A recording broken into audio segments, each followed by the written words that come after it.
تو جس کے وجود میں اس کا نفس ہے اس کو موت آئے گی، چاہے آدم ہوں، چاہے شیست ہوں، چاہے انوش ہوں، چاہے میلائل ہوں، چاہے لمک ہو، چاہے یحییٰ ہوں، چاہے زکریا ہوں، چاہے ادریس ہو، چاہے جو بھی ہو، جو بھی آیا ہے وجود میں نفس لے کر آیا ہے تو اس کو موت لازمی ہے۔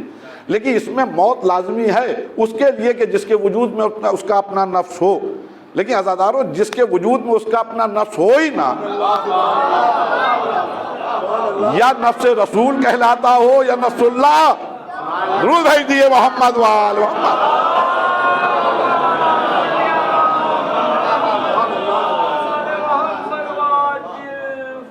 مجھے پاشا صاحب نے بتایا کہ اچھی خاصی اموات ہو چکی ہیں، اور میں نے بے خیالی میں یہ موضوع آپ کے سامنے شروع کر دیا، لیکن بہرحال اس کا ایک رخ یہ بھی ہے کہ جہاں ڈر لگتا ہے، موت سے تو سبھی ڈرتے ہیں۔ میں ایک بوڑھا آدمی سڑک کے کنارے بیٹھا کھانس رہا ہے اور اللہ سے دعا مانگ رہا ہے کہ معبود موت دے دے، موت دے دے، موت دے دے، موت دے دے، موت دے دے، گھر والوں سے عاجز بچوں کو باتیں سنا رہا ہے اور موت کی تمنا کے لیے دعائیں مانگ رہا ہے، تمنا کر رہا ہے، اور اتنے میں آپ پڑوس سے گزری اور کہیے چچا سانپ، تو کھڑبڑا کے اپنی جگہ سے اڑ جاتا ہے۔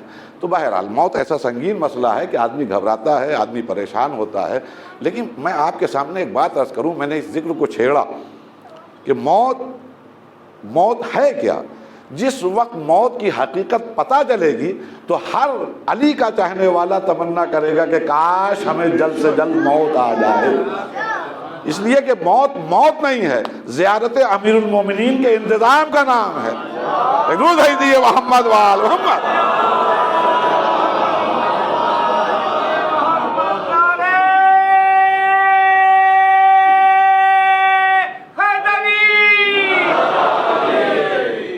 اب آپ متوجہ رہیے کہ موت لازمی ہے، آئے گی بھیا، مفر بھی کسی کو نہیں ہے، بچا بھی کوئی نہیں ہے۔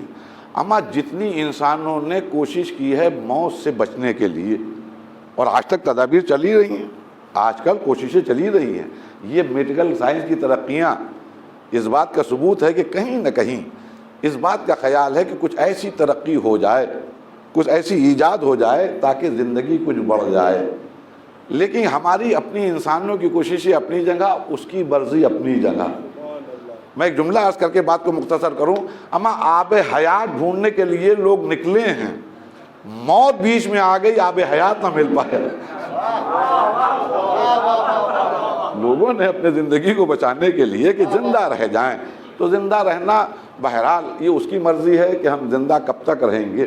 یہاں پر بچوں کے لیے ایک پیغام بھی دے دوں، اور بہت اہم پیغام ہے، میں گھبراہٹ سے گفتگو کر رہا ہوں اس لیے کہ بہت دیر ہو گئی ہے، لیکن بچوں کے لیے ایک بہت اہم بات عرض کر دوں کہ یہ موت جو اٹل فیصلہ ہے اللہ کی طرف سے، تمام تر کوششوں کے باوجود جب معین وقت ہے تو آئے گی، صحت کے ہوگی تب بھی آئے گی، بیمار ہو جائیں گے تب بھی آئیں گے۔ اما کوما کے مریضوں کے خدمت گزاروں کو خدمت کرتے کرتے مرتے ہوئے دیکھا ہے، اور کوما سے مریض کو اٹھ کے زندہ ہوتے چلتے ہوئے دیکھا ہے، تو اس میں یہ بھروسہ نہیں ہے کہ کب آئے گی، جب اس کی مرضی ہوگی، جب مقررہ وقت ہوگا، جب معینہ وقت ہوگا تب موت آئے گی۔ تو موت سے تو مفر نہیں ہے، لیکن میں بچوں کے لیے ایک بات عرض کر دوں کہ یاد رکھیے گا میرا جملہ کہ موت جو معین ہے اللہ کی طرف سے، جس کا علم ہم کو نہیں ہے، اسی کو ہم اپنے اعمال کے ذریعے اسی معینہ وقت کو آگے بھی بڑھا سکتے ہیں اور اسی معینہ وقت کو نیچے گھٹا بھی سکتے ہیں۔ میں نے پھر عجیب بات آپ کے سامنے عرض کر دی۔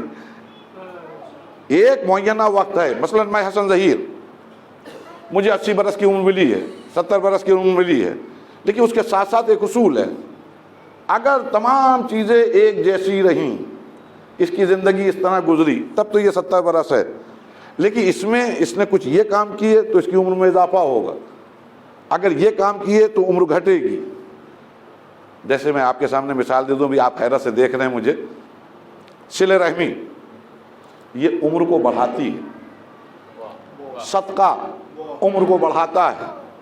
ایک شکاری پیڑ پر چڑھتا ہے، گوریا کے گھونسلے میں ہاتھ ڈالتا ہے، انڈے نکالتا ہے اور لے کے چلا جاتا ہے۔ گوریا وقت کے نبی کے پاس گئی، یا نبی اللہ میری نسل منقطع ہو رہی ہے، میں تو ایک معمولی سی چوڑیاں ہوں، اس کا کیا مقابلہ کروں گی، لیکن آپ تو خدا کے رسول ہیں، آپ میرے اللہ سے جو قادر ہے اس سے پوچھئے یہ کب تک چلے گا۔ میں انتقام نہیں لے سکتی ہوں تو کم سے کم وہ تو قادر ہے۔ تو جواب قدرت آیا کہ اس گوریا سے کہہ دو کہ اکی سے اگر پیڑ کے اوپر شکاری چڑھا اسی وقت میں ملک الموت کو بھیج دوں گا۔ توجہ دے رہے ہیں؟ یعنی اب اللہ کی طرف سے فکس ہو گئی، موت معین ہو گئی، جیسے ہی یہ پیڑ پہ چڑھے گا ملک الموت کو بھیج دیا جائے گا۔ ایک عرصے کے بعد جب اس نے انڈے دیے اور اس کے بعد میں وہ چڑی مار آیا، وہ شکاری آیا اور پیڑ پہ چڑھنے لگا تو گوریا دل ہی دل میں مسکرانے لگی کہ آج اس کا قصہ پاک، رسول اللہ نے کہا ہے، اللہ نے ان سے کہا تھا، انہوں نے رسول اللہ نے مجھ سے کہا، آج ملک الموت آنے والے ہیں۔ وہ اپنے گھونسلے سے نکلی، ایک پھنگی پہ جا کر بیٹھ گئی، انتظار کرنے لگی۔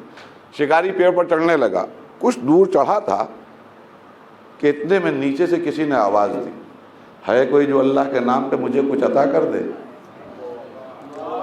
شکاری کے دل میں کچھ رحم آ گیا، وہ پیڑ سے اترا، اترنے کے بعد جیب سے کچھ پیسے نکالے، اس سائل کو دے دیے، پیڑ پہ چڑھا، گھونسلے تک پہنچا، گھونسلے میں ہاتھ ڈالا، انڈے نکالے، لے کے چلا گیا۔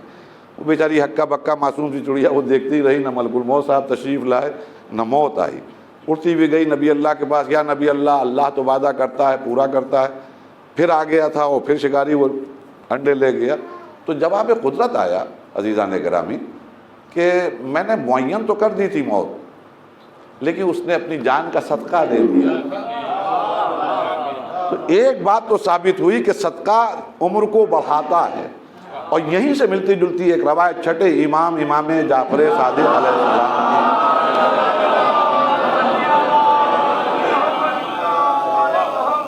کی کہ آپ عمر کو بڑھا بھی سکتے ہیں اور عمر کو گھٹا بھی سکتے ہیں۔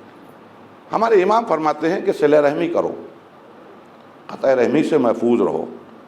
اب بچوں کو لیے عرض کر دوں کہ قطع رحمی اور صلہ رحمی، رحم کہتے ہیں پیٹ کو، میں بہت زیادہ تفصیل میں نہیں عرض کرتے ہوئے فقط ایک جو کم سے کم ایک پیٹ سے اس دنیا میں آنے والے بچے ہیں، سگے بھائی بہن، صلہ رحمی۔ تو اگر کوئی مصیبت میں بھائی یا بہن ہے، اس کی اس مصیبت میں مدد کرنا، اس کا نام ہے صلہ رحمی۔ اور اختیار رکھنے کے باوجود مجبور بھائی یا بہن کا سپورٹ نہ کرنا، اس کا نام ہے قطع رحمی۔ اب سنیے امام کے جملے۔ امام کہتے ہیں کہ قطع رحمی سے بچو، اس لیے کہ قطع رحمی کے دو نقصان ہیں۔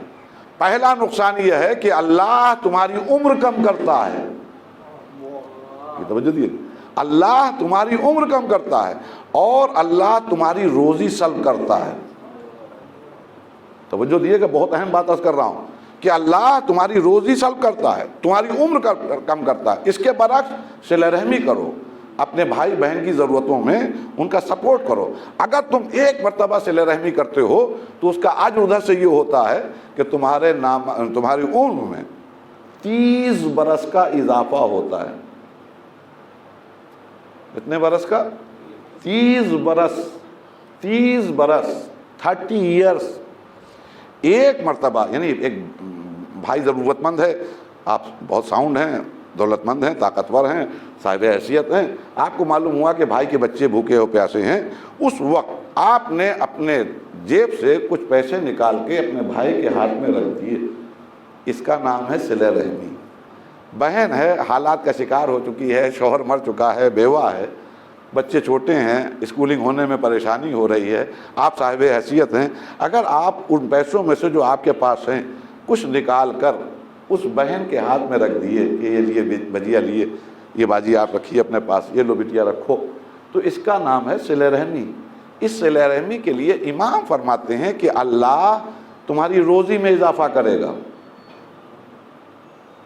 اور اللہ تمہاری عمر میں اضافہ کرے گا، اللہ تمہاری عمر میں اضافہ کرے گا، اور وہ بھی 30 برس۔ کتنی آسانی سے میں پڑھ رہا ہوں، اور اس سے کہیں زیادہ آسانی سے آپ سماعت فرما رہے ہیں۔ اللہ ایک مرتبہ صلہ رحمی سے اپنے بھائی کی ضرورت کے وقت میں 1000 روپے آپ نے دے دیے، تو اللہ آپ کی زندگی میں 30 برس، بھائی یہ یوں سمجھ میں نہیں آئے گا، جب کوئی کریٹیکل بیمار ہوتا ہے اور ہاسپٹلائز ہوتا ہے اور آئی سی یو میں ہوتا ہے، اس کے بعد میں حالت اور بگڑتی ہے، جب وینٹیلیٹر پہ لٹایا جاتا ہے تب سمجھ میں آتا ہے کہ سانسوں کی قیمت کیا ہے۔ جیسا اسپتال ہوتا ہے جیسا اسپتال ہوتا ہے ویسے ہی چارجز ہوتے ہیں. معلوم ہوا 24 گھنٹے کے چارجز کہیں 10,000 کہیں 20,000 کہیں 25,000 کہیں 50,000 کہیں 1 لاکھ کہیں 1.5 لاکھ. معلوم ہوا کہ آپ سانسوں کو کیوں بڑھانا چاہ رہے ہیں؟ نہیں ابھی ہم نہیں چاہتے, سانسیں چل رہی پیسہ خرچ ہو جائے. دیکھیے ابھی ہمارے ابا زندہ ہیں, ابھی ہماری اماں زندہ ہیں, وینٹیلیٹر پر ہیں, روزانہ لاکھوں روپے خرچ کر رہے ہیں, صرف اس تمنا کے ساتھ کہ ابھی ماں کی زندگی باقی رہے, ابھی باپ کی زندگی باقی رہے. آپ نے توجہ نہیں دی جو میں عرض کر رہا ہوں. 24 گھنٹے کے لیے, 24 گھنٹے کی سانسوں کے لیے ہم 1 لاکھ دینے کو تیار ہیں, اور زندگی میں 30 سال بڑھوانے کے لیے تو 1,000 روپے دینے کو. درود بھیجیے محمد وال محمد. دیکھیے یہ تو بات آپ کی ہو گئی. 30 سال ہم اپنی زندگی میں بڑھانے کو تیار نہیں. تو بہرحال عمر بڑھ بھی سکتی ہے, گھٹ بھی سکتی ہے, یہ ایک الگ موضوع ہے. المختصر موت کے اوپر میں گفتگو کر رہا ہوں کہ موت لازمی ہے, موت سے مفر نہیں ہے. بڑی کوششیں ہوئیں, اما نہ جانے کیسے کیسے لوگوں نے کافی کوششیں کی, لیکن ایک وقت ضرور آیا کہ موت, مر جائیں گے, مر گئے. ہم لوگ تو اب ایوریج جو عمر ہے وہ 65 برس, 60 برس, 70 برس. اما اسی انسانوں کی تاریخ میں اگر آپ ہسٹری پڑھیے تو آپ کو حیرت ہوگی کہ 1,000 برس کی عمر پائی ہے لوگوں نے, 1,000 برس کی عمر پائی ہے. آج ہمارے کیا اگر کوئی 100 پلس ہو جاتا ہے, 105 برس کا, 110 برس کا, تو باقاعدہ دنیا کی میگزینز میں اس کے فوٹو چھپتے ہیں, انٹرویو چھپتے ہیں. آپ کی ڈائٹ کیا ہے, آپ کیا کھاتے ہیں, آپ کس طرح, آپ کے 24 گھنٹے کس طرح گزرتے ہیں, صبح شام کس طرح آپ کیا ڈائٹ لیتے ہیں. یعنی انٹرویو چھپ رہے ہیں, فوٹو چھپ رہے ہیں. ارے 100 سے پلس ہو گیا, لیکن انہی انسانوں کے درمیان 1,000 برس کی عمر ہوئی ہے. لیکن آخر میں ایک آواز آئی, مر گئے.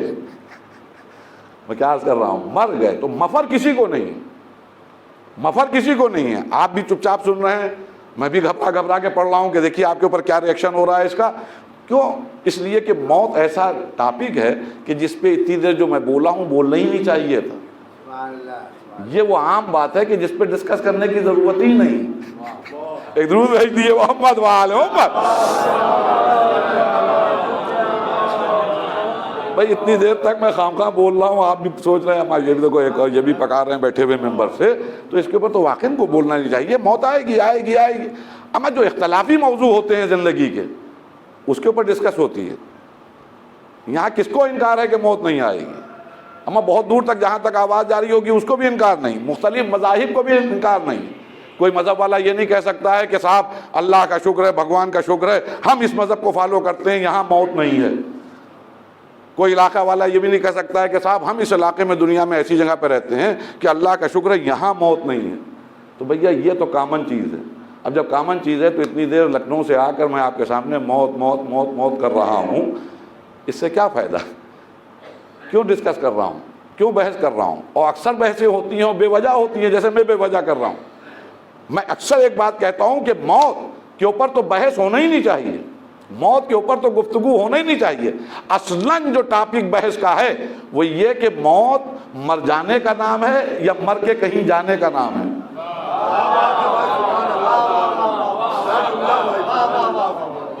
دیکھیے میں بھی بہت تیزی سے شعراء کرام کو بہت دیر سے سن رہا تھا, میں نے فوراً گریز کیا کہ موت مر جانے کا نام ہے. اصلاً بحث یہ ہونا چاہیے. بھئی موت تو لازمی ہے, سب اعتبار کرتے ہیں, سب بھروسہ کرتے ہیں, کس کو انکار ہے؟ تو اس کے اوپر اس ٹاپک پہ بحث کرنا, اس پہ بولنا ہی بیکار ہے. اصلاً تو کوشش کرنا چاہیے کہ یہ بات پر ڈسکس ہو, اس بات پر بحث ہو, یہ کوئی بتانے والا ہو کہ موت مر جانے کا نام ہے یا موت مر کے کہیں جانے کا نام ہے. اور اگر موت مر جانے کا نام ہے تب تو یہ زندگی ہماری, کسی کو ماریں, کسی کو پیٹیں, کسی کا مال غصب کریں, کسی کو ستائیں, کسی کو پریشان کریں, کسی یتیم کا مال کھائیں, کسی محتاج کا مال جو بچا اس کے پاس ہے وہ بھی چھین لیں, اس لیے کہ زندگی ہے, اس کے بعد میں موت کے بعد مر جائیں گے. لیکن بھیا مصیبت ہمارے ساتھ, یا اچھی بات ہمارے ساتھ یہ ہے کہ ہم جس اسلام کو مانتے ہیں وہاں کانسیپٹ مر جانے کا نہیں ہے, وہاں کانسیپٹ ہے مر کے جانا ہے. تو اب مرنے کا کانسیپٹ یہاں نہیں ہے کہ ہم مسلمان سمجھے کہ ہم مر گئے, نہیں, بلکہ ہم مسلمان ہیں, ہمارے اساس دین, ہمارے اصول دین 5 ہیں. اول توحید، دوسرے عدل، تیسرے نبوت، چوتھے امامت، پانچویں قیامت۔ مسلمانوں میں بقیہ شیعوں کے علاوہ بھی مسلمانوں کے درمیان بھی اصول دین ہیں، وہاں پر بھی مانتے ہیں اصول دین 3 ہیں۔ تو اب ظاہر ہے کہ 3-5 کا جھگڑا تو رہے گا، وہ نہ آپ روک سکتے ہیں نہ ہم روک سکتے ہیں۔ ان کا اعتبار یہ ہے کہ اول توحید، دوسرے نبوت، تیسرے قیامت۔ ہم کہتے ہیں کہ نہیں 5 ہیں۔ المختصر اساس دین جو ہے اس پہ تو تمام مسلمانوں کو اعتبار ہے، نہ یقین رکھے تو نماز و روزہ و حج و خمس و زکوٰۃ سب ختم ہو رہا ہے، بیکار جا رہا ہے۔ تو اب مسلمانوں کا اعتبار یہ ہے کہ ہم مریں گے نہیں، مر کے کہیں جائیں گے۔ تو اب دوسرا ایک سوال اٹھتا ہے کہ مر کے جانا ہے تو کہاں جانا ہے؟ میں کیا کہہ رہا ہوں عزیزان کرام؟ اگر مر کے جانا ہے تو کہاں جانا ہے؟ یاد رکھیے جب تک کہ آپ کے سفر کی منزل کا تعین آپ نہیں کرتے، آپ بھٹکتے رہیں گے، منزل تک پہنچ نہیں سکتے۔ ارے بھائی مجھے لکھنؤ سے الہ آباد آنا تھا اور میں بجائے الہ آباد اس روڈ پہ رائبریری روڈ کے آنے کے دوسری روڈ پہ ہردوئی روڈ کی طرف چلا جاتا، تو جتنی دور لکھنؤ سے ہردوئی روڈ کی طرف بڑھتا اتنی دور الہ آباد دور ہوتا چلا جاتا۔ میں کیا عرض کر رہا ہوں؟ تو پہلی بات ہے کہ موت تو مر جانے کا نام، مر کے جانے کا نام ہے، یہ کنفرم ہو گیا۔ اب جب مر کے جانا ہے تو دوسرا سوال مسلمانوں کے درمیان یہ ہے کہ کہاں جانا ہے۔ یہ بھی معلوم ہو گیا کہ مر کے قیامت کے میدان میں جانا ہے۔ تو جب اتنا لمبا موت سے لے کے قیامت تک کا سفر ہے تو یہ بتاؤ کہ کوئی ہم سفر بھی اپنے ساتھ ہے کہ نہیں ہے؟ اور دوسرا سوال کہ جہاں جانا ہے وہاں اپنے کچھ جان پہچان کے ہیں کہ نہیں ہیں؟ میں کیا کہہ رہا ہوں عزیزان کرام؟ 2 باتیں ہیں، ہم سفر جو آپ کے ساتھ سفر میں شریک ہو رہا ہے وہ ٹھیک ٹھاک ہے کہ نہیں، اور منزل مقصود جہاں پہنچنا ہے، فرسٹ ٹائم جہاں جانا ہے وہاں کوئی اپنا ہے؟ اپنا ہے؟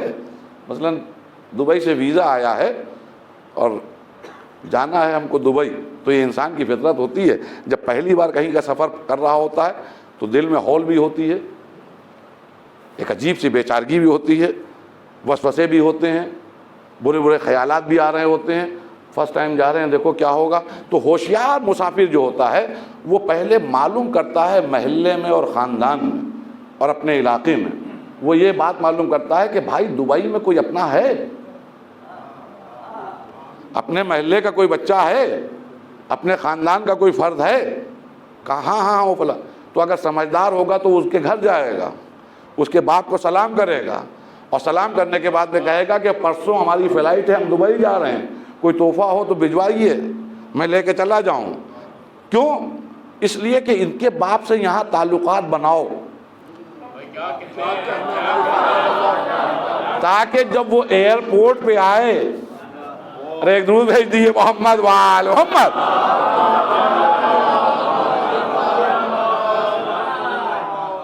بھئی یہ انسان سمجھدار ہوتا ہے۔ میں سائیکولوجیکلی عرض کر رہا ہوں کہ پہلے ہی فرسٹ ٹائم جب سفر ہوتا ہے، مثلا میں ایک مثال دیتا ہوں کہ مثلا یہاں سے مجھے بمبئی جانا ہے لکھنؤ سے، تو جب پہلی بار سفر کریے کسی میٹرو سٹی کا تو آپ حیران ہوں گے۔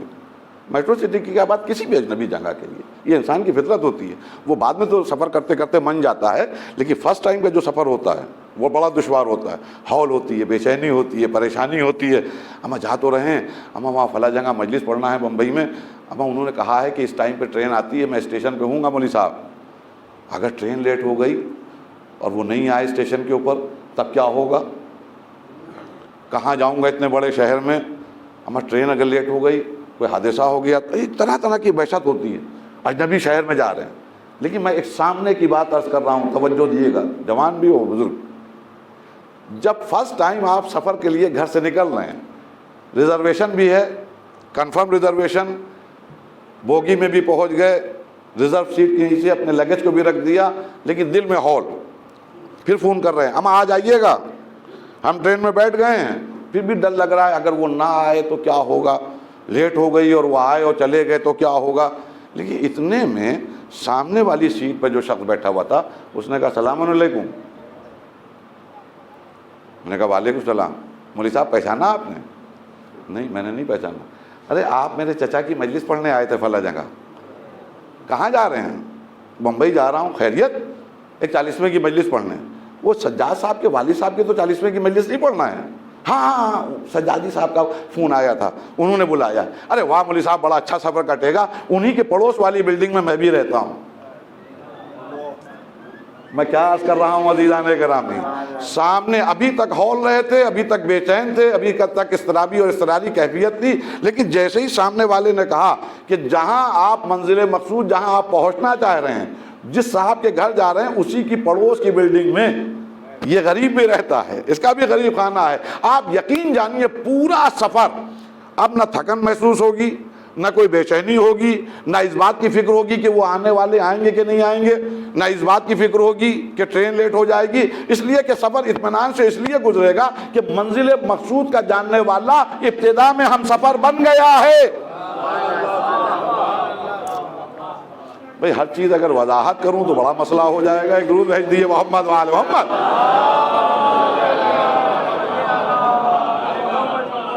اما جب آپ سفر کر رہے ہیں، موت مر کے جانے کا نام، یہ سفر کی ابتدا۔ اب ابتدائے سفر میں اگر کوئی ایسا ہم سفر مل جائے جو یہاں سے زیادہ وہاں کے راستے جاننے والا ہو،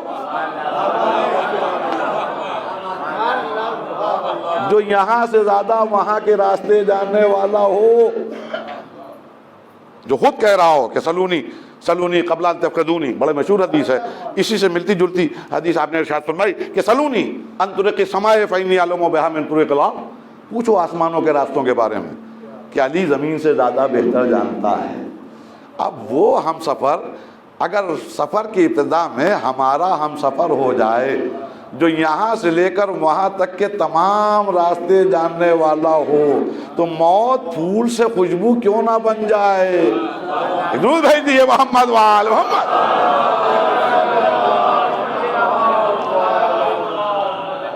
موت پھول سے خوشبو کیوں؟ اچھا یہ دیکھیے عجیب اتفاق ہے، میں نے کہا کہ ہم لوگ موت سے گھبرا گئے ہیں، موت سے ڈر جاتے ہیں، لیکن موت کیا انسان کو خوش نصیب بناتی ہے۔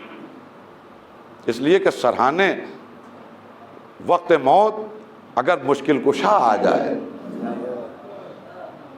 دیکھیے موت بے شک سخت ہے، خود نبی کریم کی ایک حدیث ہے مولانا کہ وَإِذَا مَاتَ الْمَرْءُ قَامَتْ قَیَامَتُهُ، جیسے ہی انسان مرتا ہے اس کی قیامت اس کے سامنے کھڑی ہوتی ہے۔ یہ نبی کریم نے فرمایا ہے، بے شک قیامت کھڑی ہے، لیکن اس سخت وقت میں خود قرآن نے آواز دی، یہ تو نبی کریم کا ارشاد ہے۔ قرآن نے کہا کہ فَلَوْلَا إِذَا بَلَغَتِ الْحُلْقُومَ، یاد کرو جب تمہارے جسم کی جان کھنچ کے تمہارے حلقوم میں آ جائے گی، وَأَنْتُمْ حِينَئِذٍ تَنظُرُونَ، اب تم اس منظر کو دیکھ رہے ہوگے، وَنَحْنُ أَقْرَبُ إِلَيْهِ مِنْكُمْ وَلَكِنْ لَا تُبْصِرُونَ، اس وقت تمہارا رب تمہارے مرنے والے سے تم سے کہیں زیادہ قریب ہوگا، وَلَكِنْ لَا تُبْصِرُونَ، یہ اور بات ہے کہ وقت موت تم اپنے اللہ کو دیکھ نہیں پاؤ گے۔ میں کیا عرض کر رہا ہوں، یہ سورہ واقعہ ہے، مولوی صاحب کی روایت نہیں ہے، مولوی صاحب کا بیان نہیں ہے، کوئی حدیث نہیں ہے۔ قرآن مجید میں 56ویں پارے میں موت 56ویں سورے میں یہ کیفیت بیان کی گئی ہے کہ جب جسم سے جان نکلتی ہے تو اللہ قریب ہوتا ہے۔ اب ماشاءاللہ پڑھے لکھے حضرات تشریف فرما ہیں، جو بزرگ ہیں، اگر میں غلط کہہ رہا ہوں تو میری اصلاح کر دیں، کہ اللہ نے وقت موت وعدہ کیا ہے کہ میں تمہارے قریب ہوں گا، لیکن ایک مسئلہ ہے، اللہ نے ہم سے بھی پہلے 2 نبیوں سے وعدہ کیا ہے، پہلے ادھر چیک کریے کہ وہاں پہنچا کہ نہیں پہنچا۔ ایک وعدہ کیا ہے کلیم سے، آؤ کلیم کوہ طور کے اوپر، لیکن جب کلیم پہاڑ پہ چڑھ کے اس منزل پہ پہنچے تو اللہ نظر نہیں آیا، ایک پیڑ سے روشنی کوند رہی تھی، ایک آواز آ رہی تھی، وہ موسیٰ کلیم اللہ تھے، سمجھ گئے کہ بولنے والا کون ہے۔ دوسرا وعدہ ہمارے حبیب سے کیا، نبی کریم سے، آؤ شب معراج، آؤ، اتنا قریب بلا لیا، اتنا قریب بلا لیا کہ جو فرشتوں کا سردار تھا وہ بھی ٹھٹک کے رک گیا، کہا یا رسول اللہ آگے آپ کی منزل ہے، اگر ایک قدم بھی آگے بڑھاؤں تو میرے پر جل جائیں، جائیے خدا حافظ، تشریف لے جائیے، آپ ہیں آپ کا پروردگار، آپ ہیں آپ کا اللہ۔ میرا دوسرا سوال ہے، کیا اللہ نے اتنے قریب بلانے کے بعد خود گفتگو کی؟ خود بولا، خود کلام کیا. میں کیا عرض کرنا چاہ رہا ہوں، 2 وعدے کیے ہیں. موسیٰ کلیم اللہ سے وعدہ کیا کہ آؤ کوہ طور پر، وہاں ایک پیڑ کا سہارا لیا. شب معراج نبی کریم کو بلایا، وہاں پر لہجہ علی کا سہارا لیا. لہجہ مولا متقیان. اچھا یہ ٹیکنیکل مسئلہ ہے، لوگ کہتے ہیں غلو کرتے ہیں یہ علی کے چاہنے والے، اور کہتے ہیں سیدنا علی کرم اللہ وجہہ اس منزل پہ تھے کہ اللہ نے علی کے لہجے میں بات کی. اما ضرورت تھی اس بات کی؟ اس لیے کہ اللہ اور رسول کے درمیان جو رسول تھا اس کا نام ہے جبرائیل. اللہ اور رسول کے درمیان باتیں پہنچانے والا جو تھا اس کا نام تھا جبرائیل. وہ وہاں کھڑا ہوا ہے، اللہ کو بولنا ہے. اگر وہ خود بول دے تو اس کی وحدانیت مجروح ہو جائے. میں کیا کہہ رہا ہوں، اگر خدا خود متکلم ہو جائے تو اس کی وحدانیت مجروح ہو جائے.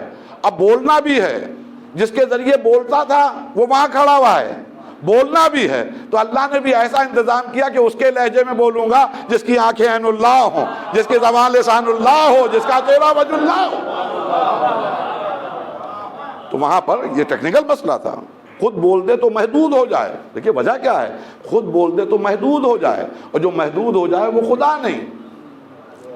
میں کیا کہہ رہا ہوں، جو خود بول دے، جو ایک جگہ مثلا ہم لوگ امام باڑے کے اندر بیٹھے ہیں تو اس کے معنی باہر نہیں ہیں، جو باہر حضرات ہیں وہ اندر نہیں ہیں. ہم لوگ مجبور لوگ ہیں، جہاں فکس ہو گئے. لیکن اللہ کے لیے یہ اصول نہیں ہے. اللہ سب جگہ ہے. کہیں فکس کیا لمحے بھر کے لیے بھی تو اس کا مطلب دوسری جگہ خالی ہے. اگر کوہ طور میں پیڑ کی سہارے کی بجائے خود ہوتا تو وہ محدود ہو جاتا. شب معراج اگر خود نبی کریم سے محو کلام ہو جاتا تو محدود ہو جاتا. میں کیا کہہ رہا ہوں، بولے تو محدود ہو جائے، جو محدود ہو جائے وہ خدا نہیں. تو معلوم ہے اللہ نے نبی سے وعدہ کیا، اللہ نے کلیم سے وعدہ کیا، وہاں پیڑ کا سہارا لیا، یہاں پر لہجہ علی کا سہارا لیا. تیسرا وعدہ ہم سے کیا، وَنَحْنُ أَقْرَبُ إِلَيْهِ مِنْكُمْ، ہم تمہارے قریب ہوتے ہیں. یہ اور بات ہے کہ تم اپنے اللہ کو نہیں دیکھ پاتے. یہ بھی مسئلہ وہی ہے، اگر خود آ جائے تو اس کی وحدانیت مجروح ہو جائے. خود آ جائے تو وہ محدود ہو جائے، جو محدود ہو جائے وہ خدا نہیں. یہاں پر بھی وہی آیا جو شب معراج پردے کے پیچھے بولا تھا، محمد وآل محمد.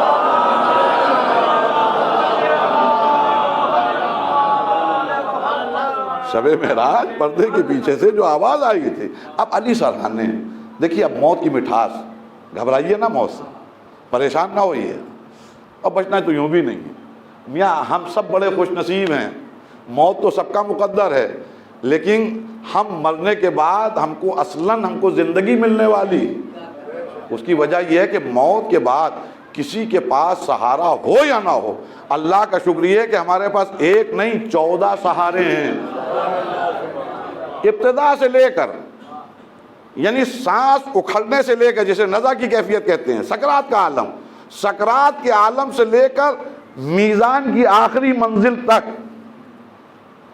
ایک نہیں 12 ہیں، 12 نہیں 14 ہیں. تو گھبرائے وہ کہ جس کے پاس کوئی نہ ہو، گھبرائے وہ کہ جس کے برتے پہ گیا ہو وہ خود وہاں پٹ رہا ہو. پریشان وہ ہو کہ جس کو فالو کر رہا ہو وہ خود وہاں پٹائی ہو رہی ہے اس کی. یہاں تو اللہ کا شکر ہے کہ یہ وی آئی پیز لوگ ہیں، وی آئی پی، یعنی عجیب عظمت آل محمد علیہ السلام نظر آئے گی محشر کے ہنگام میں.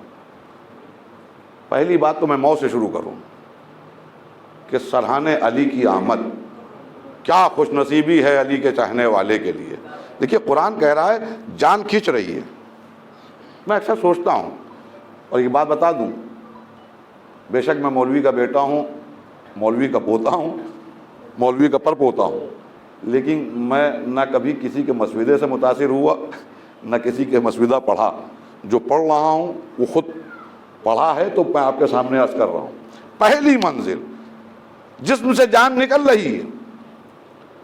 میں اکثر سوچتا ہوں کہ زندگی کی سب سے بڑی تکلیف بدن سے روح کا نکلنا ہے، اس لیے کہ اس تکلیف کو قرآن نے انڈیکیٹ کیا، قرآن نے بیان کیا، جسم سے جان نکل رہی. لیکن اب میں آپ کے سامنے کی بات عرض کروں، ہم لوگوں کی عادت ہے کہ ہم کو درد ہوتا ہے، اور جب درد بڑھتا ہے اور کچھ سمجھ میں نہیں آتا ہے تو ہم اسی کو پکارتے ہیں جو درد کا مداوا ہے. ہم جب مشکل میں گرفتار ہوتے ہیں تو ہم اسی کو آواز دیتے ہیں جو مشکل کشا ہے. اما بعض وقت تو ہم حواس میں ہوں یا نہ ہوں، عقل کام کرے یا نہ کرے، اگر مصیبت دیکھیں گے تو پکاریں گے اسی کو جو مشکل کشا ہے. تو میں اکثر سوچتا ہوں جب چھوٹی بڑی مصیبتوں میں یا علی یا علی، یہ ماؤں کا شکریہ، ان گودوں کا شکریہ کہ جنہوں نے ہماری گٹیوں میں یہ بات کہ جب چوٹ لگی، جب تکلیف ہوئی، جب درد ہوا، زبان پہ برجستہ آیا یا علی. تو ہم عادی ہیں اس بات کے کہ مصیبت کو دیکھتے ہیں تو یا علی کہتے ہیں. میں اکثر سوچتا ہوں کہ جب جسم سے جان کھنچ رہی ہوگی تو کوئی سہارا نہیں ہوگا، وانتم حینئذ تنظرون، بس بیچارگی کا عالم ہوگا. ایسے موقع پر جب کوئی ساتھ نہ ہو تو چاہے ہونٹ نہ ہل رہے ہوں، لب نہ گویا ہو رہے ہوں، دل بول رہا ہوگا یا علی یا علی یا علی. اتنے میں سرہانے وہی مشکل کشا آ گیا جس کا پکار رہے تھے، جس کو آواز دے رہے تھے. نہیں، یوں نہیں سمجھتے. میں ایک قرآن کے حوالے سے آپ کے سامنے عرض کروں کہ موت آل محمد کے چاہنے والے کے لیے راحت اور کیوں ہے، سکون کا باعث کیوں ہے. دیکھیے موت کی سختیاں سب کے لیے ہیں، لیکن خوش نصیب ہے جو علی کا چاہنے والا ہے. اس لیے کہ جب جسم سے جان کھنچ رہی ہے اور پکار رہا ہے وہ علی کو، اور علی سراہنے آ گئے، تو اب درد تو ہوگا، احساس درد نہیں ہوگا. درد تو ہوگا، احساس درد نہیں ہوگا. تکلیف تو ہوگی، اب تکلیف کا احساس مر جائے گا. آپ کہیں گے کیسے؟ تو سورہ یوسف گواہ ہے اس بات کا. جب بہت تان سن لیے جناب زلیخا نے، جس بز میں جائیں، جس محفل میں جائیں، مصر کی عورتیں ہیں طنز کر رہی ہیں، کمنٹس کر رہی ہیں، ہجو کر رہی ہیں جناب زلیخا کی. شرم نہیں آئی تھی؟ کچھ تو سوچا ہوتا، کچھ تو خیال کیا ہوتا. لاکھ حسین ہے یوسف، لاکھ خوبصورت ہے یوسف، تھا تو وہ غلام، تم تو عزیز مصر کی بیوی ہو. جب تانے سنتے سنتے جناب زلیخا عاجز آ گئیں تو انہوں نے ایک فیصلہ کیا کہ ان تمام عورتوں کو اپنے محل میں دعوت دی. اور جب مصر کی عورتیں جمع ہو گئیں تو سب کے ہاتھ میں ایک چھری دی اور ایک پھل دیا اور کہا کہ جس وقت میں آرڈر دوں تم لوگ اس چھری کو اس پھل پہ چلانا. اب تمام عورتیں ہاتھ میں چھری لیے ہوئے، پھل لیے ہوئے اس حکم کا انتظار کر رہی ہیں. اتنے میں جناب یوسف کو سامنے سے گزارا. اب جو جمال یوسف سامنے آیا، اب جو عورتیں دیدار یوسف میں مہو ہوئیں، تو اب میں نہیں کہہ رہا ہوں، کوئی مولوی صاحب نہیں کہہ رہے، قرآن کہہ رہا ہے. سورہ یوسف کی آیت کہہ رہی ہے کہ وہ یہ کہتے ہوئے چھری چلانے لگی، ارے یہ بشر نہیں ہے، یہ بشر نہیں ہے، یہ انسان نہیں ہے، اتنا خوبصورت، اتنا حسین، ارے یہ تو کوئی ملک ہے، یہ تو کوئی ملک ہے. اور اس طرح قرآن کہتا ہے کہ اپنی چاروں انگلیاں کاٹ لیں. میں کیا کہہ رہا ہوں؟ چاروں انگلیاں مصر کی عورتوں نے کاٹ لی. یا جناب یوسف کی خوبصورتی میں اتنی مہو ہو گئیں کہ چاروں انگلیاں کٹیں. زبان پہ ان کے جو کلمات تھے وہ قرآن نے محفوظ کیے. ارے یہ ملک ہے، بشر نہیں ہے، اتنا خوبصورت، ایک انگلی کٹی. اتنا خوبصورت، دوسری انگلی کٹی. یہ تو ملک ہے، تیسری انگلی، ارے یہ تو ملک کریم ہے، چوتھی انگلی کٹی. چاروں انگلیاں کٹ گئیں. قرآن میں کہیں تذکرہ نہیں ہے کہ کسی عورت نے اف بھی کی ہو. جس پہ کانٹا چبھتا ہے تو اذیت ہوتی ہے، کانٹا چبھ جائے تو اذیت ہوتی ہے. یہاں انگلیاں کٹ گئیں، خون بہ رہا ہے. کہیں کہیں آپ کو نہیں ملے گا کہ کوئی عورت بے چین نظر آئی ہو، مضطرب نظر آئی ہو، روتی ہوئی نظر آئی ہو، بلکہ چہرے پہ مسکراہٹ، لبوں پہ تبسم، اور یہ کہتے ہوئے قصیدہ پڑھ لی ہے، ارے یہ بشر نہیں ہے، یہ بشر نہیں ہے، یہ تو ملک ہے، یہ تو ملک ہے. تو ایک بات سمجھ میں آ گئی، اگر حسن یوسف سامنے آ جائے تو درد تو ہوگا، احساس درد ختم ہو جائے گا.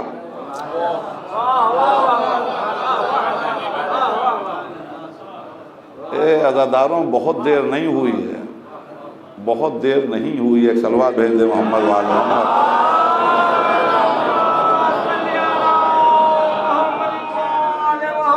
اگر اللہ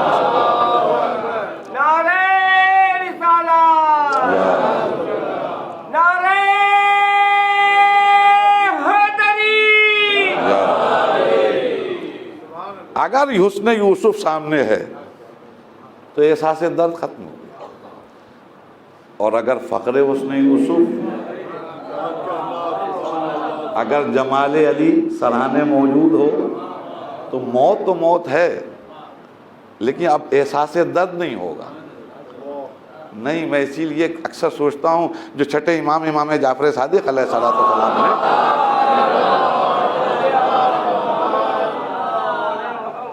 جب کسی نے پوچھا کہ موت کے اوپر کچھ مثال دے کے بتائیے کہ موت کے وقت انسان کے اوپر کیا کیفیات سے، کن کیفیات سے دو چار ہوتا ہے انسان، تو آپ نے کہا کہ بس اتنا سمجھ لو کہ خاردار درخت کے اوپر ایک ریشمی کپڑا ڈال کر جھٹکے کے ساتھ کھینچو، جس طرح کپڑے کی حالت ہو جاتی ہے، تار تار ہو جاتا ہے، اسی طرح بدن انسانی کی حالت، رونے لگا چاہنے والا۔ کہ مولا سب کے ساتھ یہ ہوگا؟ کہ کیوں پوچھ رہا ہے؟ کہ ہمارے ساتھ بھی ہوگا؟ کہ نہیں، تیرے ساتھ نہیں ہوگا۔ کہ اس کی کوئی مثال؟ کہ تو اپنے لیے بس یہ سمجھ لے جیسے پھول سے خوشبو۔ دیکھیے ماشاءاللہ صاحبان علم تشریف فرما ہے، میں نے بہت غور کیا، یہ پھول سے خوشبو نہیں ہے، درد وہی ہوگا جو پہلی مثال دی ہے، درد وہی ہوگا، تکلیف وہی ہوگی، یہ پھول سے خوشبو نہیں ہے، علی ابن ابی طالب علیہ السلام کی آمد ہے، یہ مولائے متقیان کا سرہانے آنا ہے۔ تو معلوم ہوا جب سفر کا آغاز ہو رہا ہے تو مشکل کشا ہم سفر ہے، قبر کی منزلیں دوسرا اسٹیپ، وہاں پر بھی مولائے متقیان نظر آ رہے ہیں، آقا حسین نظر آ رہے ہیں۔ تیسرا اسٹیپ محشر کا ہنگام، میں بہت کو جلدی عرض کر رہا ہوں کہ چھٹے امام بلکہ 11ویں امام حسن عسکری علیہ السلام،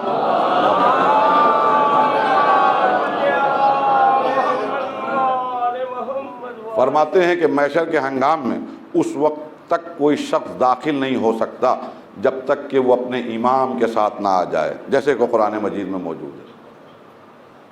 ابو ہاشم سے مخاطب ہو کر کہنے لگے، ایک بزرگ صحابی تھے، آئے امام کی خدمت میں، ایک سوال کیا، امام نے سوال کا جواب دیا، رونے لگے، کندھے پہ ہاتھ رکھا، کیوں رو رہے ہو؟ مولا آپ لوگوں کو اللہ نے کیا عظمتیں دی ہیں، کیا فضیلتیں دی ہیں، دنیا والے سمجھتے نہیں، کوئی قتل کر رہا ہے، کوئی قید کر رہا ہے، کوئی زہر دے رہا ہے، اور یہ اسی بات کو سوچ کے رو رہا ہوں۔ کندھے پہ ہاتھ رکھا ابو ہاشم کے، 11ویں امام نے کہا اللہ تمہیں اس خیر پہ باقی رکھے، لیکن ابو ہاشم تم بھی نہیں جانتے ہو کہ اللہ نے ہم آل محمد کو کیا کیا عطا کیا ہے۔ یہ بڑا مشہور واقعہ ہے، اور یہاں سے میں ایک بات اور کر لوں، کیونکہ ایام رضا کی آخری شبیں ہیں، آخری روز ہیں، کہ اکثر ہم لوگ بقرادیت کا شکار ہو جاتے ہیں آل محمد کے فضائل کے بارے میں، ان کے کمالات، ان کے معجزات، ان کے میریکلز کو دیکھ کر۔ یاد رکھیے کہ 4 معصومین کے ساتھ رہنے والا ابو ہاشم ہے، یہ وہ صحابی ہے جو 8ویں امام سے لے کر 11ویں امام تک مستقل 4 معصومین کے ساتھ رہا ہے، اس کو 4 معصومین کی صحابیت کا شرف حاصل ہوا ہے۔ اس بوڑھے صحابی سے ہمارے 11ویں امام کہہ رہے ہیں کہ تم بھی نہیں جانتے کہ جب ہم آل محمد کو اللہ نے عطا کیا ہے۔ تو ایک بات ذہن میں رکھیے گا، جب ہم 4 معصومین کی صحابیت میں رہنے والے کو بارے میں جان گئے کہ وہ نہیں جانتا کہ آل محمد کیا ہیں، تو ہم 2-4 کتابیں پڑھ کے کیا سمجھ پائیں گے کہ آل محمد کیا ہے۔ فرمانے لگے کہ سنو، محشر کے ہنگام میں جب بلائے جائیں گے لوگ اپنے اپنے اماموں کے ساتھ ہوں گے، لیکن ابو ہاشم تم مت گھبرانا۔ کہ مولا کیوں؟ کہ جب تمہیں آواز دی جائے گی تو آگے آگے حسن عسکری ہوگا، اور جب آگے آگے حسن عسکری ہوگا تو تمہارا انجام بخیر ہوگا۔ تو معلوم ہوا موت سے لے کے قیامت تک کا سفر لوگوں کے لیے دشوار ہو سکتا ہے، لیکن جو 14 کے ماننے والے ہیں وہاں دشواریاں نہیں، راحتیں ہی راحتیں ہیں، سکون ہی سکون ہے۔ کیا کہنا اس مرنے والے کے لیے جو محشر کے ہنگام میں پہنچے تو معلوم ہے پیاس لگ رہی ہے تو وہ ساقی کوثر کھڑے ہوئے ہیں، شفاعت کا مسئلہ ہے تو وہ شافع محشر کھڑے ہوئے ہیں، جنت میں جانے کا مسئلہ ہے تو وہ جوانان جنت کے۔ اما خدا کی قسم ان کو اگر دیکھیے، آئینہ زین العابدین، ایک آواز آئی، نبی کریم نے فرمایا ایک جوان آئے گا محشر کے ہنگام میں۔ نبی کریم رکے، جانتے ہو وہ زین العابدین کون ہوگا؟ یا رسول اللہ ارشاد فرمائیے، وہ میرے بیٹے حسین کا بیٹا علی ہوگا جو زین العابدین کے نام سے پکارا جا رہا ہوگا۔ تو معلوم ہوا کہ محشر موت سے لے کر ہنگام حشر کی آخری منزلوں تک اگر کسی کا اقتدار اور کسی کی حکومت ہے تو بس وہ یہی ڈیوڑی ہے جس ڈیوڑی پر آپ آ کر بیٹھے. اور اللہ غریق رحمت کرے حسین شاہ صاحب کو بھی کہ ان کی بھی پہچان, جہاں تک مجھے معلوم ہوا کہ ان کی بھی پہچان ذکر حسین, مجلس حسین, انجمن سے وابستگی, یا حسین کی صدائیں ان کی گواہ ہیں کہ وہ حسین کے در سے وابستہ تھے. اور پھر سب سے بڑی بات ہے عزیزوں, جس نے حسین کے غم میں شرکت کری تو یہ حسین کا غم نہیں ہے, ایک دکھیاری ماں کے دکھے ہوئے دل تسکین دینے کا مسئلہ ہے. یہ فرش ادائے حسین نہیں ہے, یہ ایک دکھی بھی ماں کے دکھے ہوئے دل کی جہاں سکون اس کو میسر آتا ہے. بس عزاداروں, میں نے مجلس کو تمام کیا, خدا غریق رحمت کرے. میں شرمندہ ہوں کہ ذرا سی الجھی مجلس ہو گئی, لیکن بہت دیر ہو گئی تھی تو میں گھبرا رہا تھا کہ اتنی جلدی کیسے میں بات کو اپنی سمیٹوں گا اور کیسے بات کو مکمل کروں گا. الغرض موت لازمی ہے, لیکن موت ایک شرف ہے اگر آل محمد کی محبت کے ساتھ آئے. معاشر کے ہنگام میں خدا کی قسم مولا علی سے لے کر آخری امام تک چاہنے والوں کے مددگار ہوں گے, اور کیا مرتبہ ہوگا ان کا. لیکن اللہ معاف کرے, بے شک بڑے بزرگ اور بڑے عالی مرتبے پر فائز یہ معصومین نظر آئیں گے, لیکن وہاں ایک مقدس بیوی ہوگی جس کے مرتبے کا عالم یہ ہے کہ وہ خود نہیں آئے گی بلکہ مشیت کی طرف سے سواری بھیجی جائے گی, جناب زہرا سلام اللہ علیہا. ہاں عزاداروں, ہمیں احساس بھی نہیں ہوتا کہ یہ فرش غم پر بیٹھ کے ہم کو کیا رتبہ مل رہا ہے, ہم کیا کیا خرید رہے ہیں, اور ہمارے نامہ اعمال میں کیا کیا انعامات لکھے جا رہے ہیں اور کیا کیا اجر لکھے جا رہے ہیں, ہمیں احساس بھی نہیں ہوتا. بس اتنا عرض کر دوں کہ کیا کہنا اس فرش ازائے حسین کے تقدس کا کہ یہاں آنے والی کچھ ڈیمانڈ بھی نہیں کرتی, یہاں آنے والی کوئی مطالبہ بھی نہیں کرتی. جو محشر کے ہنگام میں بغیر سواری کے نہ پہنچے, میں کیا عرض کر رہا ہوں, جو بغیر سواری کے محشر کے ہنگام میں نہ پہنچے وہ ہم سے کہتی ہے کہ تم بس ذکر حسین کر لینا. جہاں کہیں فرش ادائے حسین بچھائی جائے گی, میں وعدہ کرتی ہوں کہ میں پرسہ لینے کے لیے آؤں گی.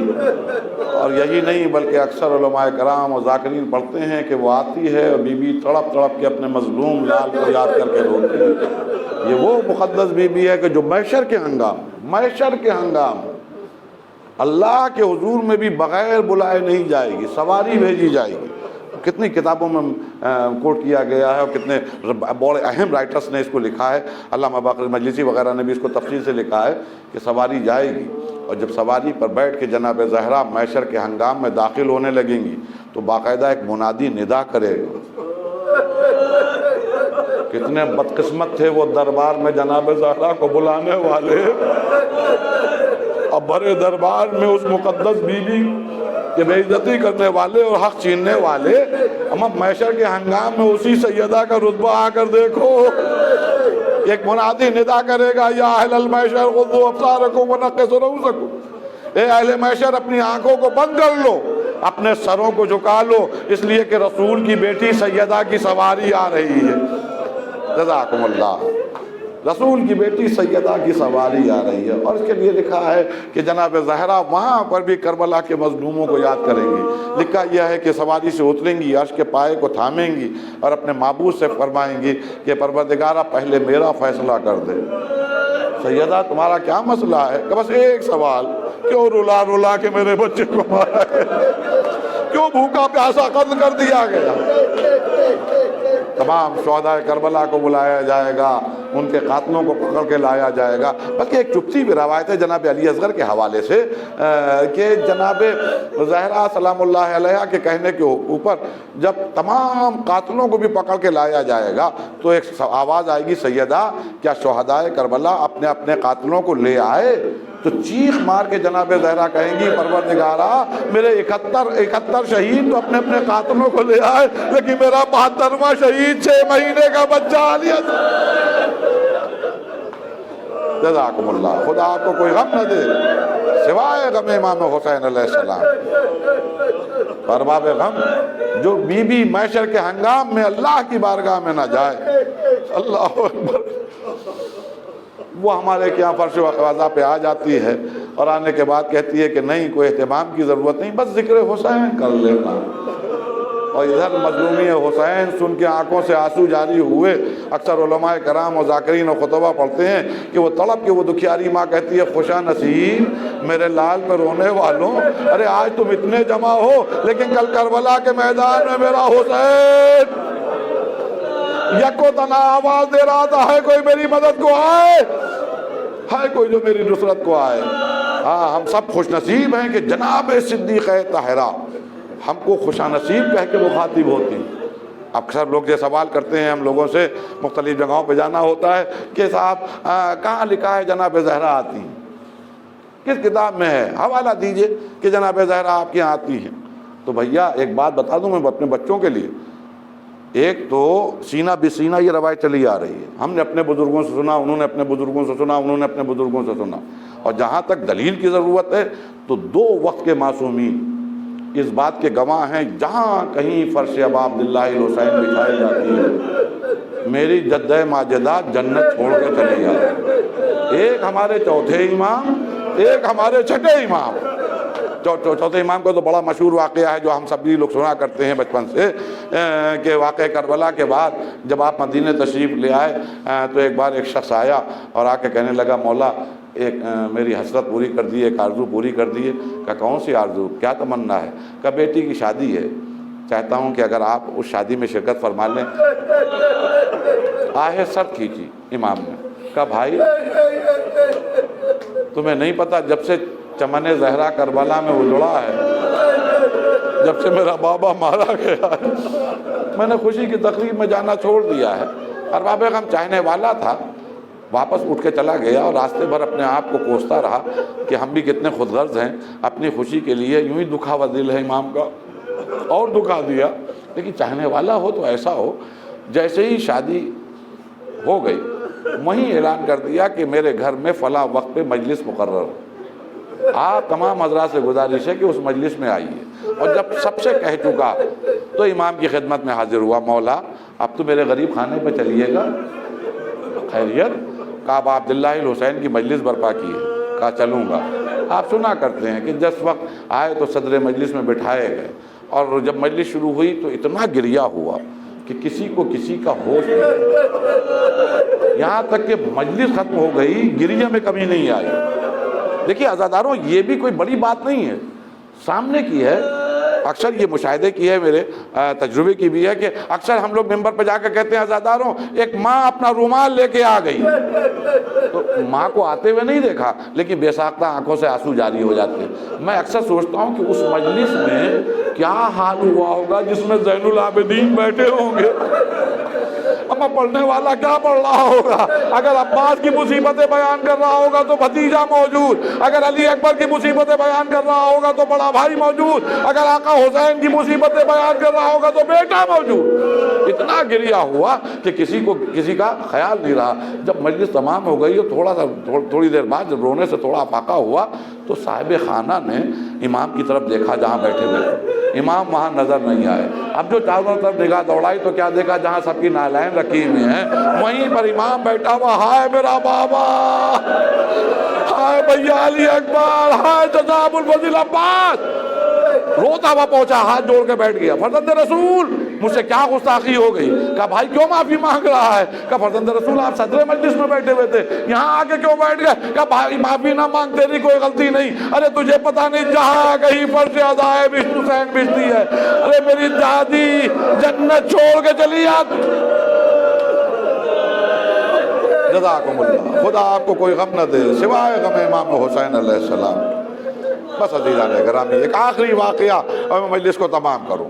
اسی طرح ہمارے چھٹے امام کا ایک بڑا مشہور واقعہ ہے جو ان کے صحابی کا ہے، جس کا نام فضیل تھا، جناب فضیل ابن یسار، بڑے معتبر صحابی ہیں، اکثر ان سے بھی روایتیں کوٹ کی گئی ہیں۔ جناب فضیل کو ایک دن کربلا والے بہت یاد آئے، اور دیکھیے یہ چاہنے والوں کی پہچان بھی ہوتی ہے، ضروری نہیں ہے کہ فرش عزا پر بیٹھے کہ تبھی آپ کی آنکھوں میں آنسو آئیں گے، بعض وقت ہوتا ہے کہ گھر میں آپ اپنے بستر پر آرام کر رہے ہیں، ایک دم سے کربلا والوں کا خیال آ گیا۔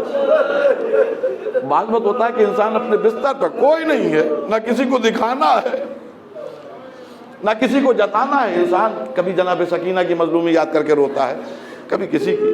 تو جناب فضائل کو ایک روز کربلا والے بہت یاد آئے، بہت دیر بے چین رہے اور روتے رہے، کچھ سمجھ میں نہیں آ رہا تھا کہ کیا کروں، کیسے دکھے ہوئے دل کو قرار دوں۔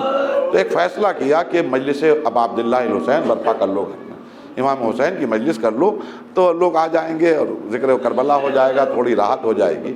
انہوں نے اعلان کر دیا، لکھا یہ ہے کہ جب انہوں نے سب سے کہہ دیا کہ فلاں وقت پہ ہمارے گھر میں مجلس ہے، تم لوگ سب آنا، تو اب خیال آیا کہ امام کو بھی بتا دیں، امام کی خدمت میں بھی جا کر بتا دیں، اطلاع دے دیں کہ آپ کے دادا کی مجلس رکھی ہے۔